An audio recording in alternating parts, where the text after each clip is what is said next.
자, 마지막 시자는 탄력성인데 이 탄력성은 두 문제 나옵니다. 두 문제. 그런데 이미 하나가 정해져 있어요. 하나는 무조건 계산 문제입니다. 그리고 경제론에 있는 계산 문제를 손대면 안 돼요. 왜 안 될 것 같아요? 아주 중요해요.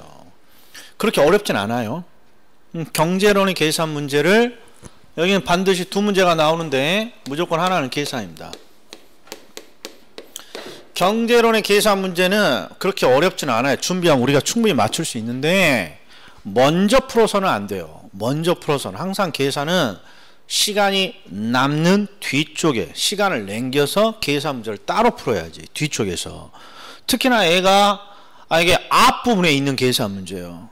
경제론이 앞부분에 있으니까. 그래서 이걸 손 댔다가 시간이 많이 걸려. 막상 풀라고 봤더니 내가 아는 문제인지 알았더니 출제자가 찰싹 꽈놔서 봤더니 2분이 걸려. 더 최악은 2분을 풀었건만 모르겠어.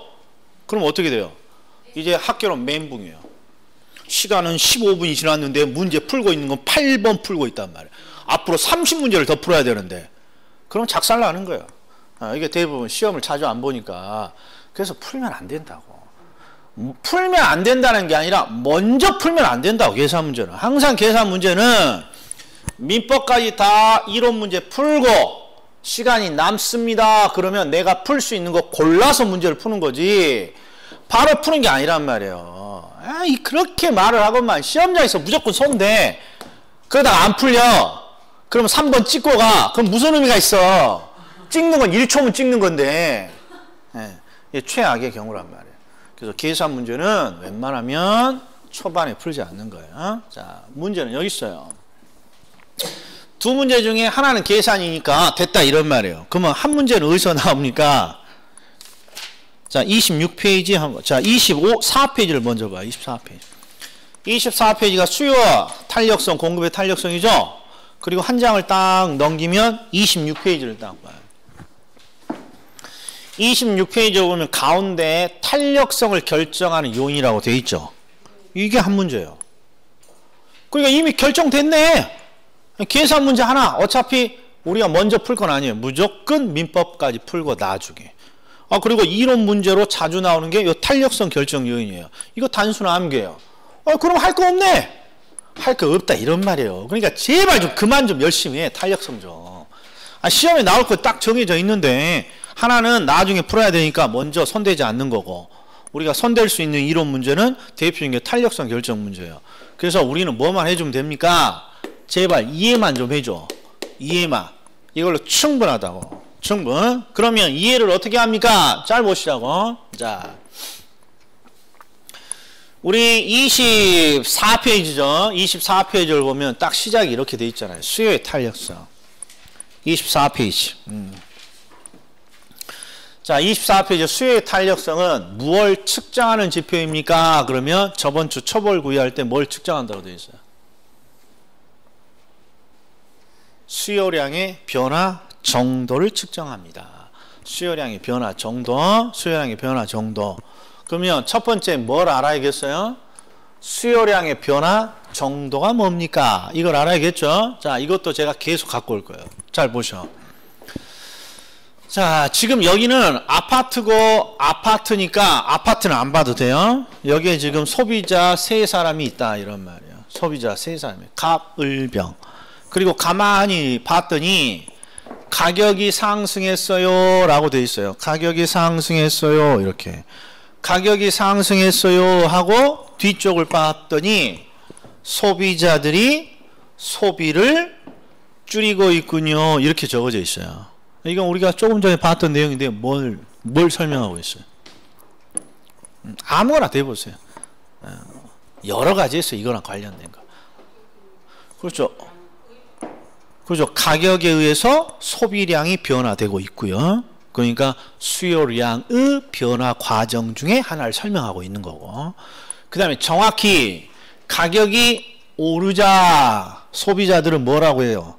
No thank you라고 하면서 소비를 줄이기 시작했군요. 무슨 법칙? 이게 수요의 법칙이란 말이에요. 가격이 오르면 소비는 줄고요. 가격이 떨어지면 하락하면 소비는 늘어납니다. 수요의 법칙이에요. 자, 그런데 수요의 법칙이란 말이에요. 수요의 법칙. 이 수요의 법칙은 뭘 뜻하느냐? 갑, 을, 병은 다 다른 소비자지만 가격 상승에 대해서 똑같은 반응을 보인다 이런 말이에요. 어떤 거? 소비를 줄이는 똑같은 반응을 한단 말이에요. 그래서 이걸 소비자 행동의 규칙성, 소비자 행동의 법칙이라고 불러요. 그러니까 서로 다른 소비자지만 가격이 오르니까 소비를 줄이는 건 다 똑같다 이런 말이에요. 그런데 그럼 뭐가 차이가 있습니까? 소비를 줄이는 건 다 똑같아요. 이걸 우리는 뭐라 그러냐? 소비를 변화시키는 방향은 다 일치된다는 거예요. 이게 변화의 방향이에요. 그러니까 우리가 지금까지 배웠던 상승한다, 하락한다, 증가한다, 감소한다 라는 건 변화의 방향을 뜻해요. 그래서 제가 가격은 어떤 방향으로 작동을 합니까? 상승하는 방향. 상승, 하락을 방향이라고 한단 말이에요. 그리고 소비는 어떤 방향으로 작동합니까? 증가, 감소 중에 감소. 이런 걸 방향이라고 하는 거예요. 그리고 이 방향은 어디서 배웠어요? 조금 전까지 수요와 공급 이론에서 배운 거예요. 그런데 문제는 탄력성은 감소라는 방향은 일치하고 있지만 뭐가 다르냐? 갑을 병은 서로 다른 소비자니까 감소하더라도 적게 감소시킬 수도 있고 병은 감소하더라도 많이 감소할 수도 있잖아요. 요 적게 감소하느냐 많이 감소하느냐 요걸 우리는 뭐라고 부릅니까? 변화의 정도라고 부른단 말이에요. 그러니까 감소를 했는데 감소가 어느 정도 됩니까? 근데 탄력성 경제학에서는 이 변화의 정도를 무엇으로 수치화합니까? %로 수치를 한다 이런 말이에요. 변화의 정도가 많습니까? 적습니까는 수치화할 수 없어요. 많다 적다는. 그렇잖아요. 그래서 많다 적다를 변화율이라는 것으로 측정을 한다 이런 말이에요. 그러니까 이걸 잘 구분해 줘야 돼. 가격이 10% 상승했다 할 때 일단 방향은 상승이야. 근데 어느 정도 상승했나요? 10%. 이게 변화의 정도. 자, 소비량이 지금 변화됐죠? 소비량이 5% 감소했습니다. 소비량의 변화가 일어났는데 일단 방향은 감소하는 거예요. 소비가 감소하는 방향이야. 근데 어느 정도 감소했습니까? 5%. 이게 변화의 정도예요. 변화의 정도. 자, 그러면 이제 질문. 수요의 탄력성은 뭘 측정하는 지표라고 되어 있어요? 수요량의 변화 정도. 그냥 쉽게 소비량의 변화 정도예요. 그런데 옆에 뭐라고 가로쳐져 있어요? %가 지금 보이죠? 항상 경제학에서는 변화의 정도를 %로 측정한다고. 그러면 질문을 제가 던긴다고 이게. 자, 이렇게 출제자가 한 줄을 딱 줬을 때 탄력성에서 측정하고자 하는 건 도대체 여기서 뭔가요? 자, 1번인가요? 2번인가요? 3번인가요? 4번인가요? 5번인가요? 찍어봐요. 수요의 탄력성에서 측정하고자 하는 목적. 다시 한번 보여드릴게요.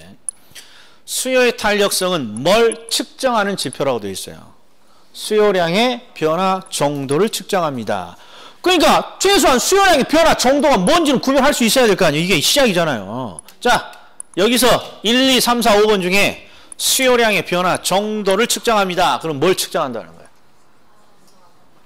거예요? 그렇죠. 저번주에 총을 구했으니까 이건 가격의 변화니까 소비량 아니고 소비량의 변화 정도인데 얘는 방향이니까 아니고 소비량의 변화 정도라는 건 결국 요 놈을 말한다 이런 말이에요.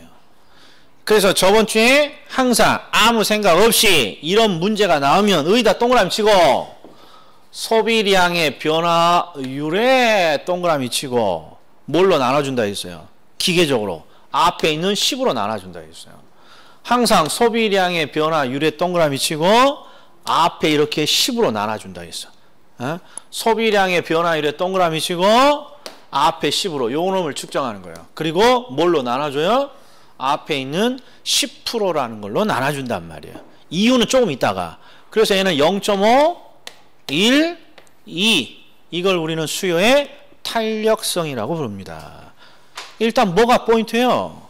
수요의 탄력성은 소비량의 변화 정도, 소비량의 변화율을 측정합니다. 이걸 알고 있어야 될 거 아니에요, 이걸. 항상 이게 논점이란 말이에요, 이게. 자, 그 다음에 수요의 탄력성은, 자, 수요의 탄력성 소비량의 변화 정도를 측정하는 지표인데, 만약에 소비량의 변화가 많습니다. 그러면, 소비량의 변화가 많다. 그러면 신축적인 사람이니까 탄력적인 소비자라고 그러고, 소비량의 변화가 적습니다. 그러면 비탄력적이라 한단 말이에요. 근데 이제 요건 조금 이따 보고. 자, 요거 봐요. 수요의 탄력성은 다시 세 가지로 구분된단 말이에요. 가격 탄력성이냐, 소득 탄력성이냐, 교차 탄력성이냐. 그리고 뭐라고 적어졌냐? 원인을 봤더니 해당 재화의 가격, 소득의 변화, 다른 재화 가격, 이런 거 갖고 모른다고. 이런 거 갖고 처음 공부하시는 거야. 일단 몇 가지가 있다? 세 가지가 있어요. 탄력성은. 그럼 이제 이걸 어떻게 측정합니까? 자, 25페이지에 이제 오른쪽에 있단 말이야. 25페이지 오른쪽. 25페이지 보면 세 가지 박스가 있잖아요.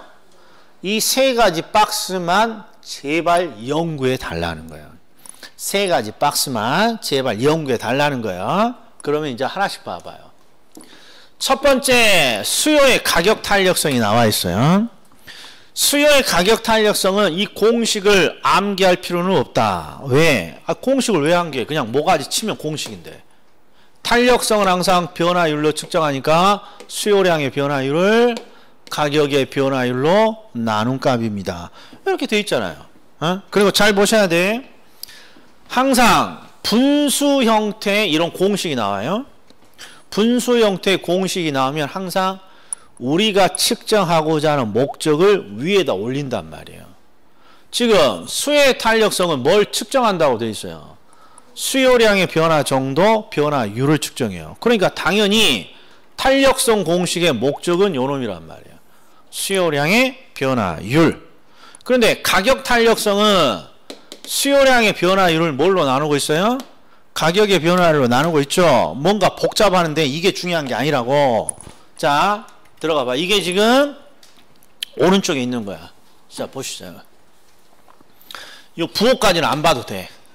자, 해봤더니 부호 별로 마음에 안 들더라고요. 자, 여기서부터 해봐요. 지금 출제자가 아파트 가격이 4% 상승하자 아파트 소비량이 16% 감소했어요. 이럴 수 있어요, 없어요? 가격이 상승하자 소비량이 감소했군요. 그럴듯해요. 그런데 탄력성을 측정하세요. 수요의 탄력성을 측정하세요. 그러면 우리가 측정하고자 하는 목표가 뭐예요? 소비량의 변화율.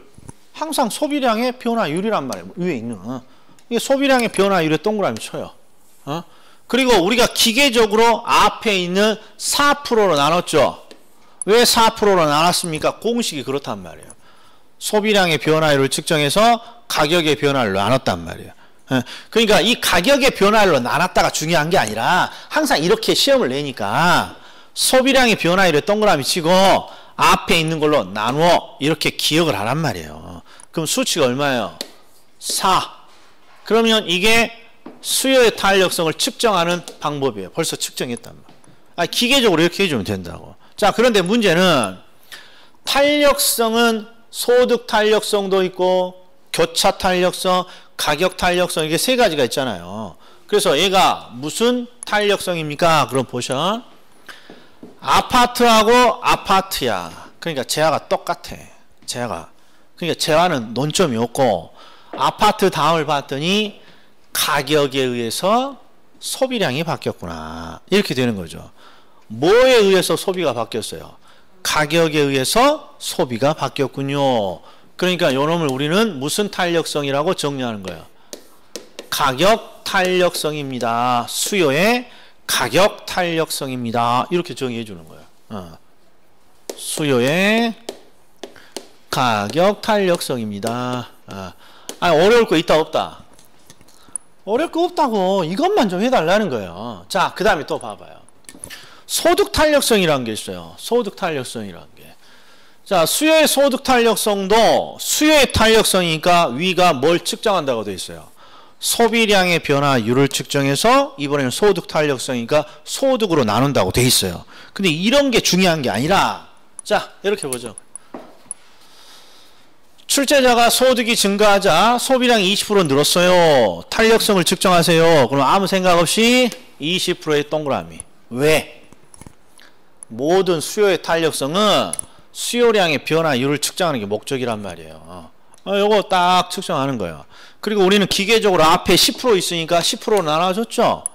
아무 생각 없이 앞에 있는 10%로 나눠주면 이 공식이 그냥 완성이 된단 말이에요.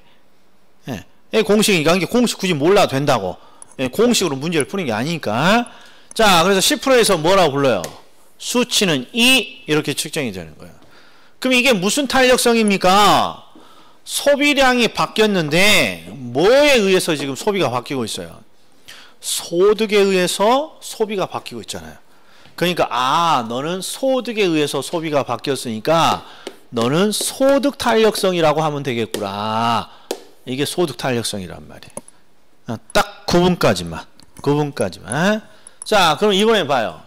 교차 탄력성의 공식을 봤더니 위에 있는 수요량의 변화율을 측정한다는 걸 알겠는데 밑에 봤더니 뭐 다른 지하의 가격 연계 이런 것이 중요한 게 아니라 자 1번을 탁 봤더니 오피스텔 가격 아파트의 소비량이 나와요. 그러니까 지금까지 우리가 요 놈이랑은 달라요. 얘는 아파트 가격 아파트 소비량인데 지금 세 번째 박스는 오피스텔 가격, 아파트 소비량 뭔가 다르단 말이에요 이게. 그러더라도 아무 생각 없이 일단 탄력성을 측정하라 그러면 소비량의 변화율의 동그라미 그리고 앞에 있는 뭘로 나눠요? 10%로 나누면 공식은 굳이 필요 없다 이런 거예요. 그러면 얼마입니까? 0.5 수치는 측정이 됐어요. 그럼 이게 무슨 탄력성입니까? 봤더니 아파트하고 오피스텔이야. 이게 뭘 잘 이해하셔야 되냐 그러면 이게 오피스텔 시장이면 오피스텔 가격이 나오면 오피스텔 소비가 나와야 될 거 아니에요. 그러게 아파트 소비량이니까 아파트 시장이라면 아파트 가격이 나오고 아파트 소비량이 이렇게 나와야 될 텐데 지금 앞은 오피스텔 가격을 주고 뒤쪽은 뭘 줬어요? 아파트 소비량을 줬어요. 그러니까 서로 다른 시장의 가격과 수량이 이렇게 엇갈려 있단 말이에요. 그래서 이런 걸 우리는 뭐라고 부릅니까? 그러면 서로 가격과 수량이 다른 지하로 크로스되어 있군요. 교차 탄력성이라고 부릅니다. 이렇게만 해주면 된다고. 이렇게만. 그러면 굳이 이런 공식 모르더라도 정답이 찾아진다. 됐다. 그래서 딱 탄력성은 이미 대응 방법이 이미 끝났어요. 30분이면 왜? 일단 차라는 무조건 계산 문제인데 먼저 손 대라고 다른 문제 타고 푼다고. 그러니까 지금 할 필요 없다고. 다른 거 아직 시작도 안 했는데 굳이 계산 문제 할 일은 없잖아요. 그래서 시험에 나오는 건 딱 우리 26페이지에 딱 일단 하나 찍어 드렸어. 탄력성 결정 요인. 이런 것들 나중에 암기하면 되고 지금은 뭐가 필요합니까? 탄력성의 이해가 필요하단 말이에요. 탄력성. 그러면 탄력성 이해 이제 요거 딱 하고 퇴근하게 요거 한 번씩만 처음부터 해보자 말이에요. 자, 들어간다. 자, 해보자고요. 깨끗이. 저번 주에도 한 번 했으니까 조금 더 익숙해져야 돼. 자, 어떤 탄력성이든 탄력성을 물어보면 항상 소비량의 변화율을 측정하는 거예요. 이게. 그리고 소비량의 변화율을 뭘로 나눈단 말이에요. 공식을 보면. 근데 그런 공식 떠오르지 말고 앞에 있는 걸로 나누란 말이에요. 이렇게. 그러면 수치는 바로 측정이 되는 거예요. 자, 4분의 16이니까 4. 얘는 2. 16분의 4니까 4분의 1은 0.25 이렇게 되는 거예요. 우리가 이걸 저번 주에 여기까지만 강조를 했죠. 그런데 탄력성은 크게 세 가지로 나눈다고. 가격입니까? 소득 탄력성입니까? 교차 탄력성입니까? 그럼 일단 앞에 소득이 안 나왔다고. 그러니까 소득 탄력성은 아니야. 그리고 아파트 재화가 똑같아. 그러면 서로 다른 재화끼리 크로스되어 있는 교차 탄력성도 아니란 말이에요. 그러니까 얘는 가격에 의해서 소비가 바뀐 꼴이군요. 그러니까 얘는 가격 탄력성이군요. 딱 이렇게만 해주면 된다 이런 말이. 예? 그리고 하나가 더 있잖아요. 부호는 안 할 거야. 어저께 노량진에서 했다가 안 하면 못 하더라고. 일단 요것만 해줘. 요것만. 괜히 했다는 생각이 들어요. 강의를 하는데. 그 다음에 자 이번에도 수요의 탄력성을 측정하라고 되어 있어요. 자 어떤 탄력성이든 소비량의 변화율에 동그라미 치고 공식 이런 게 중요한 게 아니라 그냥 아무런 생각 없이 앞에 있는 걸로 나눠줘요. 이렇게. 그러면 수치는 자연스럽게 측정이 돼요. 이렇게. 그리고 탄력성은 가격도 있고 소득도 있고 교차도 있는데 얘는 앞을 봤더니 소득으로 소비가 바뀌는군요. 그러니까 너는 소득 탄력성이야. 여기까지 하자 이런 말이에요. 뭐 할만하네. 자, 교차 탄력성. 자, 수요의 탄력성을 측정하세요. 그러면 항상 똑같아요. 5% 동그라미 치고 20% 동그라미 치고 5% 20% 그리고 나서 아무 생각 없이 10% 이렇게 합니다. 자, 그럼 수치는 0.5 2 이렇게 되는 거예요. 0.5 2 이렇게. 그러면 이게 무슨 탄력성입니까? 구분만 하면 되죠. 아파트, 오피스텔, 재화 두 개 나오면 그냥 고민할 필요도 없어. 그냥 교차야. 서로 다른 재화니까. 교차. 딱 요렇게까지. 그리고 말 문제는 뭐가 나옵니까? 26페이지 탄력성 결정이원이요. 이건 나중이라도 언제든지 암기할 수 있는 거야. 그리고 좋은 말 할 때 계산 문제는 밀어 넣는 거고 지금은. 자 그러면 경제론의 딱 정리가 끝난 거예요. 딱 요 정도만 하면 돼요. 요 정도만. 언제까지? 한 2월 달까지는 딱 요 정도만 해주면 된단 말이에요. 요 정도. 그럼 이제 나머지 다음 주부터는 뭘 할 것입니까? 그러면 투자론 들어갈 거예요. 그런데 투자론 4대 천왕 두 번째가 투자론이니까 투자론 들어갈 때 쉬운 거부터 처음부터 차분히 해야겠어요. 남들이 어렵다고 하는 것들 제가 좀 한 번이라도 더 해드려야겠어요. 어렵다는 거 한 번이라도 해야 될 거 아니에요. 그러니까 다음 주부터 바로 투자 분석 기법 이런 거 제가 설명을 해드릴 거예요. 어려운 그 내용 둘 중에 하나예요.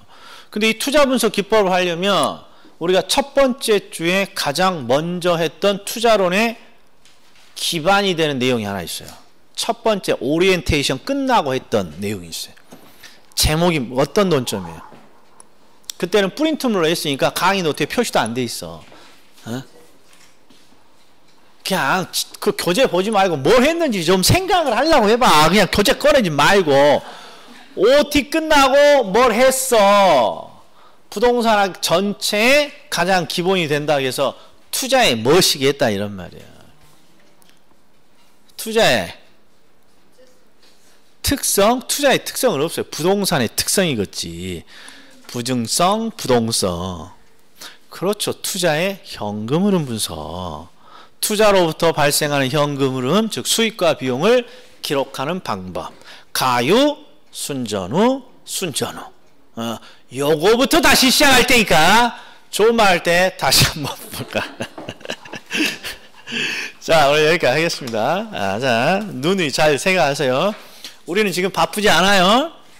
그리고 우리의 목표는 뭔가 시험을 다 준비하겠다는 거. 딱 목표 하나가 뭐예요? 우리 부동산의 목표는 최소한 1월 달에 등록하는 사람보다는 내가 한 발짝 앞서 있어야 됩니다. 이거예요. 그러니까 뭐든 하나라도 암기를 하셔. 저는 투자의 현금 흐름 꼭 암기해 줬으면 좋겠습니다. 자, 오늘 여기까지 하겠습니다. 수고 많으셨어요. 암기해갖고 오셔. 암기해갖고